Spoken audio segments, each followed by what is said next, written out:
छत्रपती शिवाजी महाराज चौकातील नूतनीकरण करण्यात आलेली जिजामाता बाग काही दिवसांपूर्वीच नागरिकांसाठी खुली करण्यात आली होती.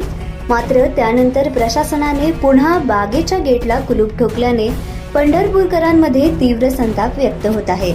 माजी आमदार प्रशांत परिचारक आणि आमदार समाधान आवताडे यांच्या प्रयत्नातून मोठा निधी खर्च करून ही बाग सुसज्ज करण्यात आली आहे.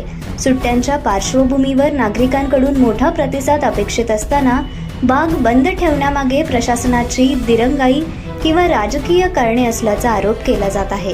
याबाबत मुख्याधिकारी आणि नगर अभियंत्यांनी तातडीने स्पष्टीकरण द्यावे, अन्यथा त्यांच्या विरोधात शिस्तभंगाची कारवाई करण्यासाठी जिल्हाधिकाऱ्यांकडे पत्र देण्यात येईल असा इशारा देण्यात आला आहे. सामान्य नागरिकांच्या हक्काची बाग तात्काळ खुली करावी अशी जोरदार मागणी पंढरपूरकरांकडून होत आहे. छत्रपती शिवाजी महाराज चौकानजीक असलेली जिजामाता बाग ही परवाच पंढरपूर शहरातील नागरिकांसाठी खुली करण्यात आलेली आहे.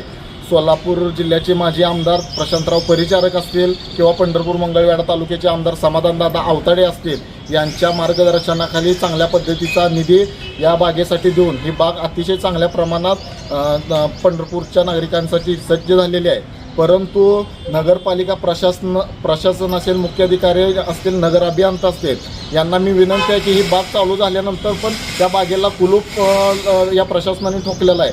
तर लवकरात लवकर ही बाग जर चालू नाही झाली तर आम्ही जिल्हाधिकाऱ्यांना एक पत्र देणार आहे की मुख्याधिकारी असतील, नगर अभियंता असतील यांच्यावरती शिस्तभंगाची कारवाई करण्यात यावी.